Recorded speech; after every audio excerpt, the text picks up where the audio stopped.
Ambassador Li Wei had seen this coming for 3 years. She sat in the human delegation booth, barely worthy of the name, really, just a small platform with 3 chairs that hadn't been occupied by more than one person in decades, and watched the council prepare to make the most expensive mistake in galactic history. The chamber was beautiful, she'd give them that. The dome overhead displayed a live composite of all 47 member worlds, rotating slowly, a visual symphony of diversity. Blue oceans, red deserts, purple fungal forests, crystalline cities catching alien suns. Unity in multiplicity, the council's motto proclaimed. What they actually meant was unity in excluding anyone who makes us uncomfortable. Chancellor Morseth, a Valkyrian with silver scales and a voice that could make pronouncements sound like natural law, stood at the central podium. His robes glittered with rank insignia, representing 2 centuries of diplomatic service. "The matter before us is grave," he intoned. "The Terran Federation has, for 17 consecutive years, refused to participate in mandatory security audits. They have withdrawn from joint military operations. They maintain technologies that violate the AI restriction treaties. And most concerning, they have repeatedly ignored council directives regarding their expansion into restricted zones." Wait and blink. Every word was technically accurate. Every word missed the point. Furthermore, Morseth continued, humanity's continued isolation represents a threat to galactic stability. A species that refuses to cooperate, that hides behind borders, that develops weapons in secret. This is not the behavior of a trustworthy member of the galactic community. More murmurs of agreement. Wei recognized a species leading the chorus, the Thessians, whose merchant fleets dominated trade. The Korthan Collective, whose military-industrial complex had suffered when humanity stopped buying weapons. The Sci-Fi, whose diplomatic core had never forgiven humanity for refusing to play their influence games. Self-interest wrapped in security concerns. The oldest trick in politics. "The proposed sanctions are comprehensive," Morseth said, pulling up a holographic display. "Trade embargoes, transit restrictions, financial freezes on all Terran assets in council space, technology sharing agreements nullified, and formal designation of Earth space as a non-compliant zone, subject to increased scrutiny and potential intervention." He turned to face Wei directly. "Ambassador Wei, before we vote, Earth has the right to address these concerns. Will you speak in your defense?" Every eye in the chamber turned to her. Wei stood slowly. She was 63 years old, grandmother of 4, veteran of negotiations that had shaped 3 major treaties. She wore a simple gray suit that cost less than most delegates spent on lunch. No jewelry, no ostentation, just a woman who looked like she'd rather be home gardening. She didn't move to the central podium. Protocol suggested she should, but protocol also suggested the human booth should hold 20 delegates, not 1. She'd stopped caring about their protocols years ago. "No, Chancellor," she said clearly. Her voice carried without amplification. Another human technology the Council had quietly adopted while still restricting human development. "The vote is clear. The Council has made its decision." She pulled out her personal datapad, tapped a single command, acknowledged, then she walked out. The silence lasted exactly 3 seconds before satisfied murmurs filled the vacuum. They'd expected pleading, angry speeches, threats. Instead, they got acceptance. It felt like victory, all in favor. Morseth called, already knowing the answer. 47 hands rose in perfect unity. The vote was unanimous. At 18 hours, 47 minutes, and 2 seconds Galactic Standard Time, the sanctions against Earth became official. At 18:47 and 23 seconds Gulf Standard Time, Li Wei's authorization code reached the distributed network of human-operated infrastructure spanning Council space. The war had already begun. They just didn't know it yet. Chief Engineer Vaxral had worked at Junction 7-Way Station for 16 years. It was boring work mostly. The station was almost entirely automated, refueling ships, processing cargo transfers, handling the endless logistics of interstellar trade. His job was to monitor systems and intervene when automation failed, which happened maybe once a month. He was drinking his 3rd cup of stimulant when every system in the station went dark. Not failed, not malfunctioning, just off. Vaxral dropped his cup and lunged for the manual controls. Emergency power activated immediately. The station's safety protocols were independent of main systems. But when he tried to restart operations, every screen showed the same message. Authorization withdrawn per Treaty Compliance Protocols Facility, entering dormant mode contact. Waypoint Logistics Legal Department. What the hell? Vaxral cycled through administrative overrides. Nothing worked. He had access to life support and emergency systems, but all operational functions, refueling, cargo processing, communications relays, locked out. He pulled up the facility's ownership records, something he'd never bothered checking in 16 years of employment. Registered owner, Waypoint Logistics Parent Company, Shin Nakamura Industries Registered Jurisdiction, Terran Federation, Earth, Sol System. Humans own the station. Humans he worked for. No, that wasn't right. He worked for the Theshan Commerce Guild, who contracted operations to. He dug deeper into the employment records. The guild had a lease agreement with Waypoint Logistics. They operated the station under human-granted authority. Authority that, according to the contract he was now reading with growing horror, could be revoked in the event of treaty violations or contractual non-compliance. His communicator exploded with traffic. Junction 7, what's your status? Junction 7, we have 17 ships inbound requiring refuel. Junction 7, respond immediately or face commercial penalties. Vaxral opened a general channel. This is Junction 7. Station has entered dormant mode. I don't have authority to override.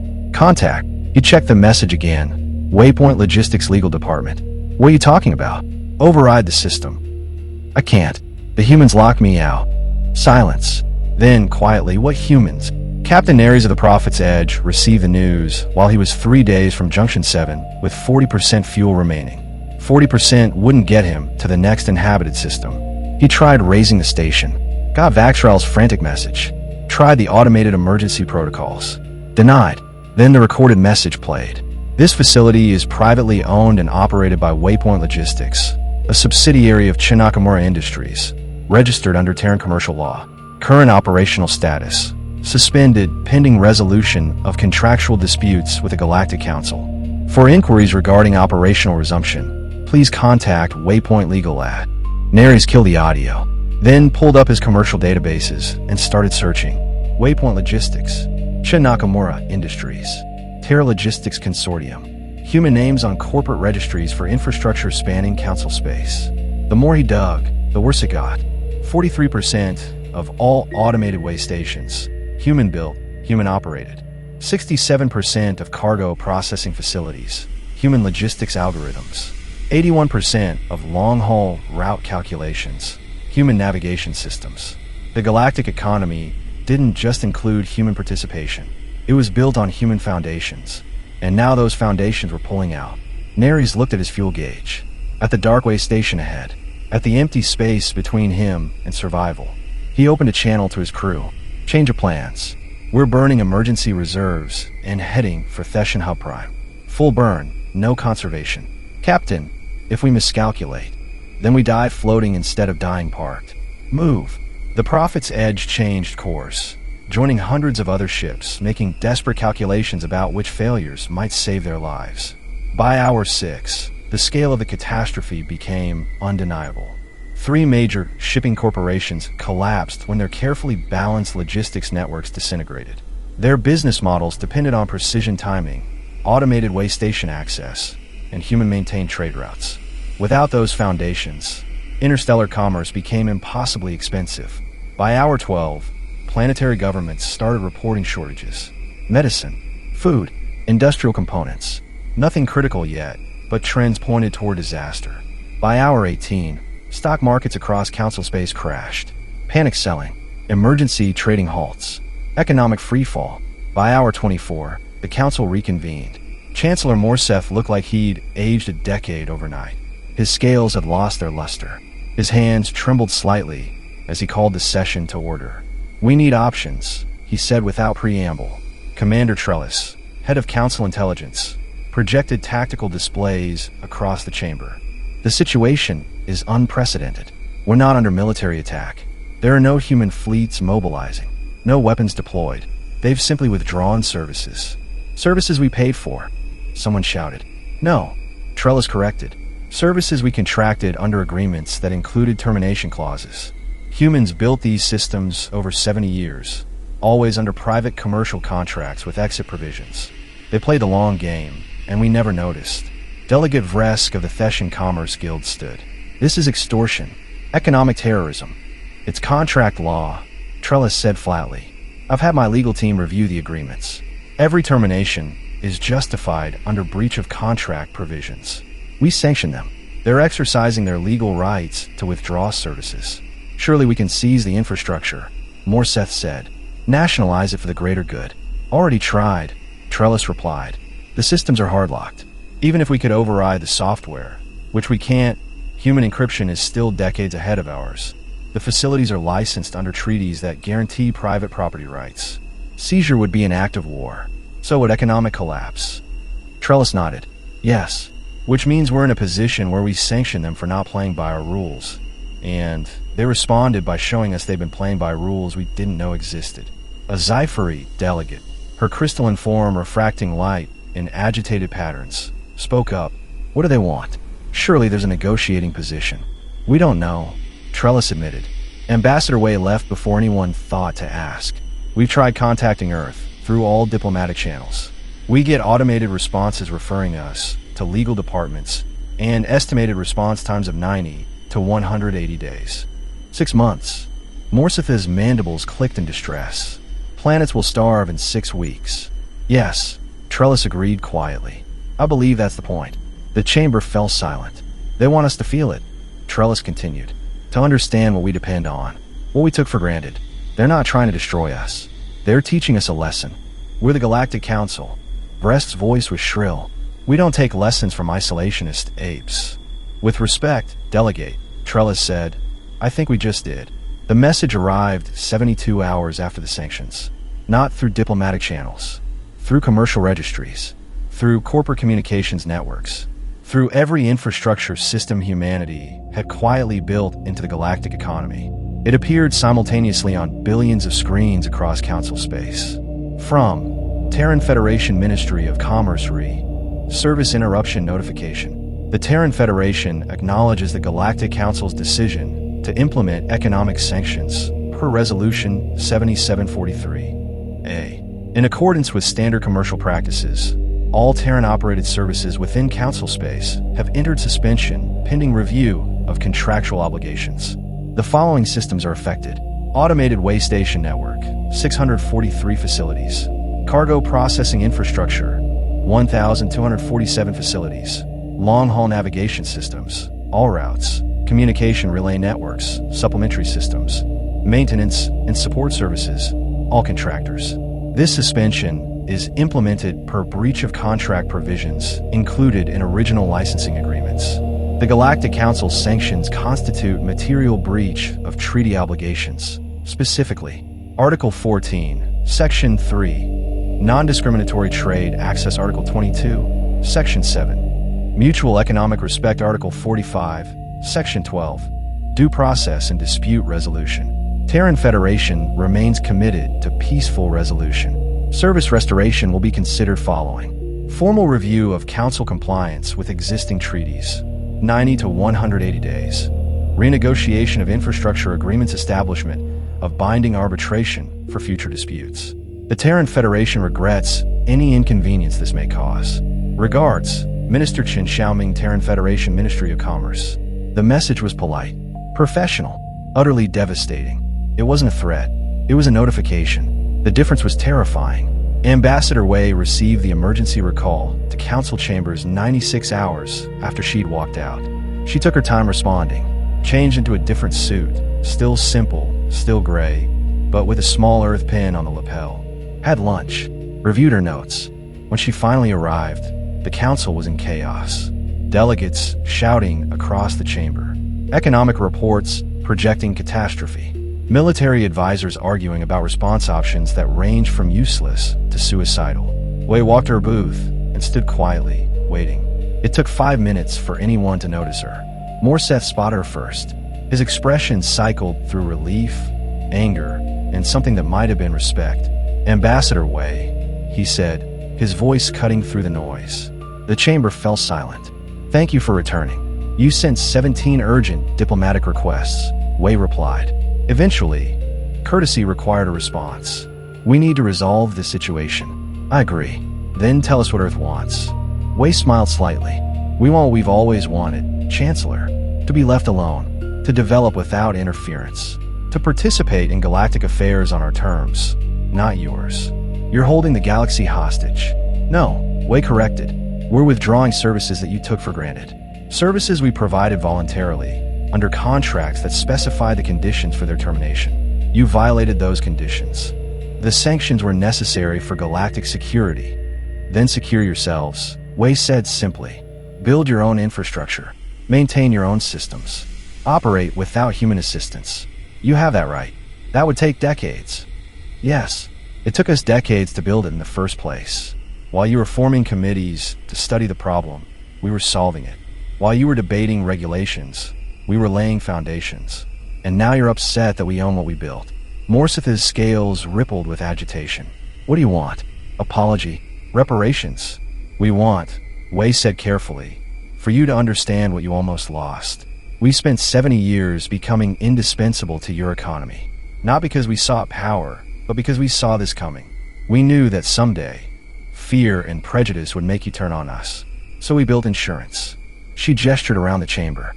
Every species here depends on infrastructure we created. Not exclusively, we're not tyrants. But enough that our absence causes pain. That was intentional. That was the price of our continued cooperation. So this was all a trap, Vress spat. No, Wei said. This was all leverage. There's a difference. A trap is inescapable. Leverage is negotiable. She pulled out her datapad. Here are our terms. The sanctions are rescinded. Immediately. The Council formally acknowledges human sovereignty over claimed territories without future interference.